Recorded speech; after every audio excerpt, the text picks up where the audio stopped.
discuss a poem of class 12. The name of the poetry is Asleep in the Valley.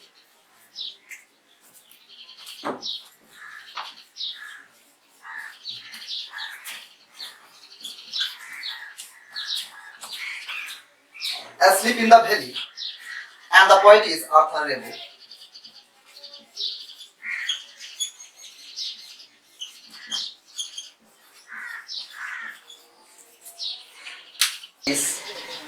There is a slight change in the meaning of the title, Asleep in the Valley. Arthur Rimbaud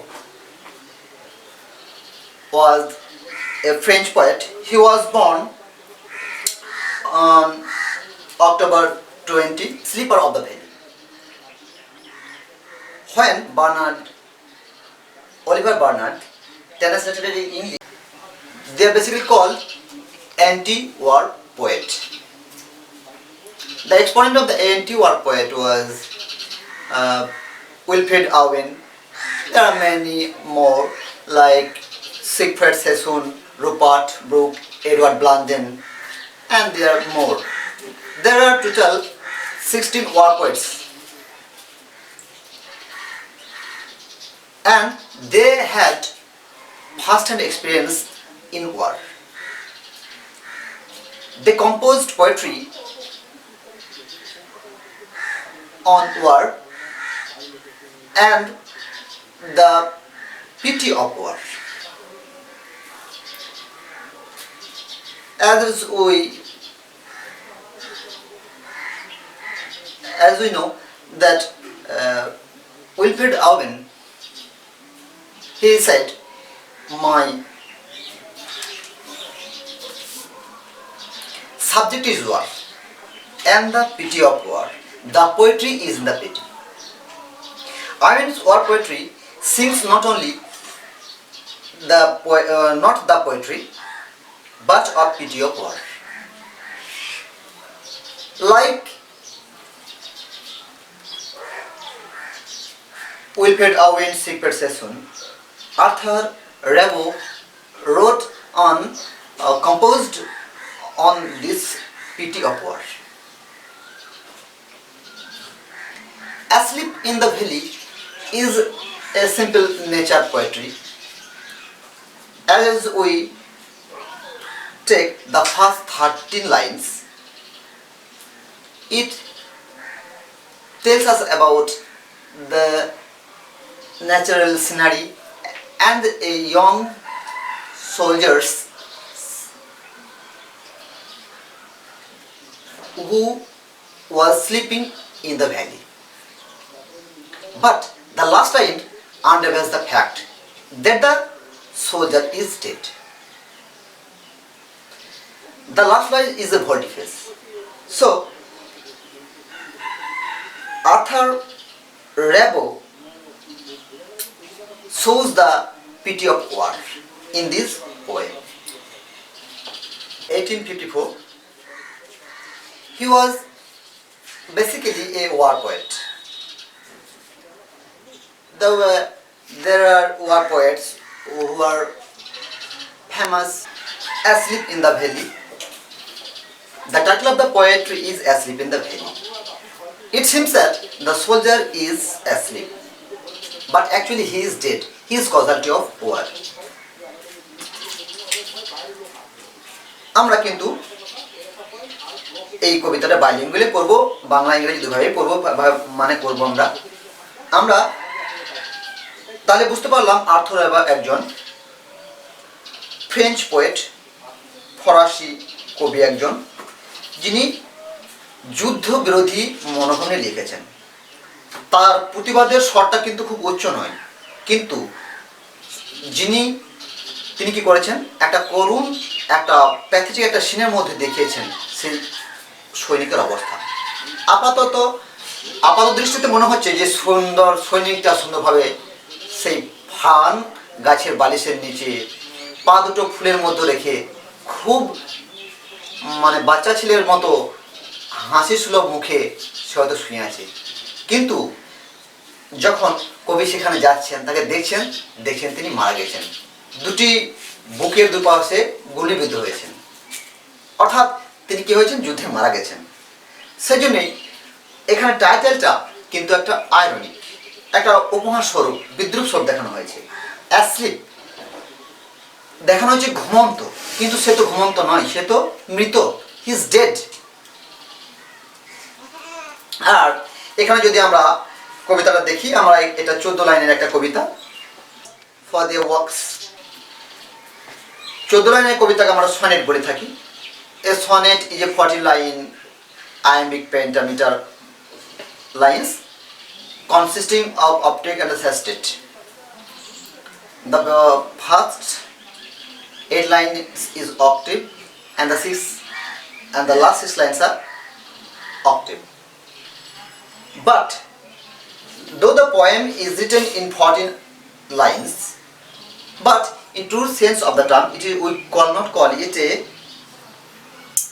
sonnet, because it does not contain the form of sonnet or the rhyming scheme of sonnet. So we may call it a perfect lyric. It is a lyric.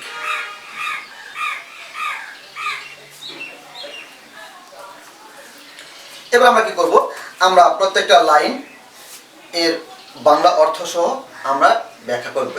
A small green valley where a slow stream flows, একটা ছোট্ট উপত্যকা যেখানে একটা নদী ধীর গতিতে বয়ে চলেছে, and leaves long strands of silver on the bright grass, আর উজ্জ্বল ঘাসের ওপর যেন ঘাসের ফিতার মতো সেখানে রয়েছে। From the mountain top stream the sun rays, আর পর্বতের উঁচু থেকে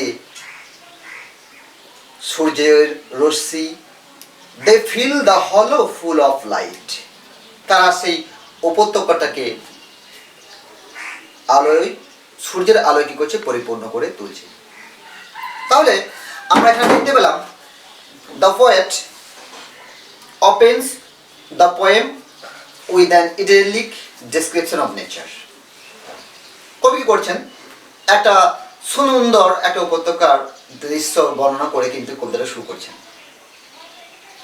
সেখানে কি, সেখানে একটা নদী খুব শান্ত গতিতে বয়ে যাচ্ছে, আর ঘাসের মানে উজ্জ্বল ঘাসের ওপর যেন মনে হচ্ছে সেখানে রিবন, আমাদের যে ফিতে, সেই উজ্জ্বল ফিতেগুলো পড়ে রয়েছে যখন জলটা বইছে সেখানে।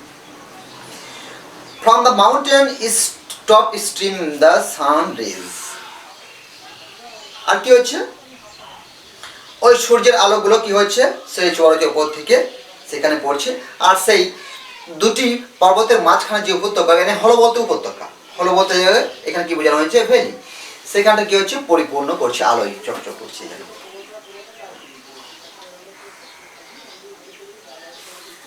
Next, a soldier very young lies open mouth, একটা সৈনিক যুবক সে কি করেছে, মুখ হাঁ করে শুয়ে রয়েছে। A pillow made of fern beneath his head, আর সে কিভাবে শায়িত আছে, ফার্নে তৈরি একটা বালি এসে তার মাথাটা শায়িত আছে, সে শুয়ে আছে। অ্যাসলিপ ঘুমিয়ে আছে, সে ঘুমন্ত। স্ট্রেসড ইন দ্য হেভি আন্ডারগ্রোথ, এখানে আন্ডারগ্রোথ বলতে বোঝানো যে শ্রাবস, গুল্ম জাতীয় কিছু বা ঘাস জাতীয় কিছু, অর্থাৎ এখানে গ্রিনারিকে বোঝানো হচ্ছে। আর সেখানে কি আছে, ছড়িয়ে ছিটিয়ে সে শুয়ে আছে। Pale in his warm green sun soak bed, সেই উষ্ণ সবুজ সূর্য তক্ত বিছানায় সে তাকে কিরকম মনে হচ্ছে, বিবর্ণ মনে হচ্ছে। তাহলে the second 4 lines or the second stanza describes the position of a soldier who is lies open mouthed and his head is placed on a ferny floor, on a ferny pillow. He is asleep, but he looks pale. In this favorable condition. তাহলে আমরা এখানে দেখতে পাচ্ছি কি যে সেই সৈনিকটা কি করছে, মুখ হাঁ করে ঘুমাচ্ছে। হ্যাঁ, তার মাথাটা একটা ফার্নের তৈরি বালিশের নিচে রয়েছে, বালিশের মতো রয়েছে, সেখানে তার মাথাটা রয়েছে, আর সে ঘুমিয়ে আছে, তার শরীরটা ছিটিয়ে আছে। কিন্তু এরকম একটা আবহাওয়া, এরকম একটা মনোরম আবহাওয়া কিন্তু তাকে খুব বিবর্ণ দেখাচ্ছে। এরকম একটা উষ্ণ, একটা সবুজ, সূর্য শোষিত যে একটা বিছানা রয়েছে, সেই বিছানার মধ্যে তাকে বিবর্ণ লাগছে। His feet among the flowers, আর তার পাগুলো কোথায় রয়েছে, সেই ফুলের মধ্যে শায়িত রয়েছে। He sleeps, সে ঘুমাচ্ছে। His smile is like an infant's, তার হাসিটা শিশুর মতো। অর্থাৎ বাচ্চাটা এতটাই, বাচ্চারা যেমন নির্বোধ হয় সেরকম যেন সৈনিকটাও খুব বাচ্চা শিশুর মতো হয়েছে। জেন্টেল উইদাউট গাইল, কোমল ছলনাহীন। আহ নেচার কিপ হিম ওয়ার্ম, হি মে ক্যাচ কোল্ড। এই প্রকৃতি, তুমি কি করো, তাকে উষ্ণ রাখো, তার ঠান্ডা লেগে যেতে পারে। এই লাইনটা কিন্তু একটা, আমরা জানি যে এই লাইনটা একটা এক্সক্লামেশন উদাহরণ। এক্সক্লামেশন মানে কি, হঠাৎ করে কোনো কিছু বিস্ময়সূচক হবে। তার সঙ্গে এই লাইনটা কিন্তু একটা আইরনিক। আমরা যদি পরের লাইনটা, আমরা লাস্টের কবিতার লাস্টের শেষের লাইনটা পড়ি, তাহলে আমরা বুঝতে পারবো যে এই লাইনটা কিন্তু খুব আইরনিক্যাল। কারণ তার ঠান্ডা লাগার কোনো ব্যাপার নেই, because the soldier is already dead. সে কিন্তু মরে গেছে, কিন্তু মনে হচ্ছে না মরেনি। সেই জন্য প্রকৃতির কাছে আহ্বান করছে, জানাচ্ছে পড়তে, প্রকৃতি তুমি কি করো, তাকে উষ্ণ রাখো, তার ঠান্ডা লেগে যেতে পারে। The humming insects do not disturb his rest, সেই গুঞ্জনরত পতঙ্গ যাতে তার ঘুমের, তার বিশ্রামে ব্যাঘাত না ঘটায়। He sleeps in sunlight, সে সূর্যের আলোয় ঘুমোচ্ছে। One hand on his breast, একটা হাত তার বক্ষে, at peace, সে শান্তিতে ঘুমোচ্ছে। Inside there are two red holes, আর তার বক্ষের দুপাশে কি রয়েছে, দুটো লাল গর্ত রয়েছে। অর্থাৎ শেষের লাইনটা, এই পুরো 13 লাইনটা আমরা যে পড়লাম, প্রথম থেকে 13 লাইন যদি আমরা পড়ি, যা মানে মনে হচ্ছিল যেন একটা প্রকৃতি বর্ণনা দিচ্ছে, বা একটা সৈনিক কিভাবে শুয়ে আছে উপত্যকার মধ্যে সেই বর্ণনা দিচ্ছে। কিন্তু শেষের লাইনটা, এটা কিন্তু পুরো রিভার্স, উল্টে দিল মানেটাকে। এতক্ষণে আমরা জানতে পারলাম কি, যে না, যে সৈনিকটা আপাত দৃষ্টিতে মনে হচ্ছিল যে ঘুমাচ্ছে, কিন্তু সে ঘুমায়নি, সে কি মারা গেছে, যুদ্ধ করতে করতে মারা গেছে। আর এই কবিতাটা বিশেষ করে কবি সেইখানে লিখেছিলেন যখন ফ্রান্সের সঙ্গে রাশিয়ার যুদ্ধ হয়েছিল, সেই প্রেক্ষাপটে কিন্তু এই কবিতাটা লেখা হয়েছিল। এখানে কবি আর্থার রেবো কিন্তু তিনি কোনো প্রতিবাদের সুরে লেখেননি, তিনি এই যে কবিতার যে করুণ অবস্থা সেটা কিন্তু প্রকাশ করেছেন। তো আমরা এতক্ষণ পড়লাম অ্যাসলিপ ইন দ্য ভ্যালি কবিতাটা। তো এখান থেকে বিভিন্ন প্রশ্ন, খুব সুন্দর সুন্দর প্রশ্ন হয়ে থাকে। এখান থেকে লাইন তুলে প্রশ্ন হয়, আবার ফ্ল্যাট কোশ্চেনও আছে। একটা যেমন ফ্ল্যাট কোশ্চেন আছে, অ্যাসলিপ ইন দ্য ভ্যালি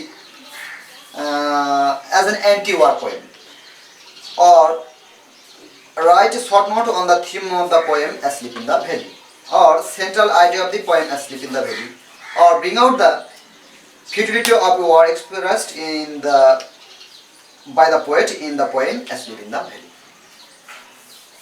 তো এই প্রশ্নটা তোমাদের সাইডে দেওয়া থাকবে, তোমরা এটা যদি উত্তর মুখস্থ করো। শুধুমাত্র তোমরা যখন এই প্রশ্নটা লক্ষ্য করবে, দেখবে যে যদি এটা অ্যান্টি ওয়ার পোয়েম প্রথমে যদি পড়ে তখন কিন্তু লাস্টে যে প্যারাগ্রাফে ব্র্যাকেটের মধ্যে আছে ওটা যোগ করবে। বাদ বাকি প্রশ্নের ক্ষেত্রে সব উত্তর একই হবে। আমরা জানবো কবিতা থেকে আরও প্রশ্ন হয়, যেমন give the substance of the poem as written page or the appropriateness of the title of the poem as written page. যাক আমি প্রথম কয়েকটা প্রশ্নের একই উত্তর হবে, আমি একটাই দেখিয়েছি, ওটা তোমরা দেখবে। লাইন তুলেও এখান থেকে প্রশ্ন বিভিন্ন রকম আসে। আর এই কবিতার অ্যাসলিপ ইন দ্য ভ্যালি এই কবিতার থেকে যদি তোমাদের কোনো প্রশ্ন থাকে বা কোনো জায়গায় যদি শক্ত লাগে বোঝার কোনো তোমাদের যদি চাহিদা থাকে তো অবশ্যই বলবে, হ্যাঁ অবশ্যই জানাবে, আমি তোমাদের সব প্রশ্নের উত্তর দেবো। প্রথমটা প্রশ্নটা যদি প্রশ্ন দেয় তখন কিন্তু লাস্টে যে ব্র্যাকেট রয়েছে ওটা কিন্তু অ্যাড করে দেবে। বাদ বাকি প্রশ্নের ক্ষেত্রে ওই লাইনটা দেওয়ার দরকার নেই, লাস্টের যে ব্র্যাকেট লাইনটা রয়েছে।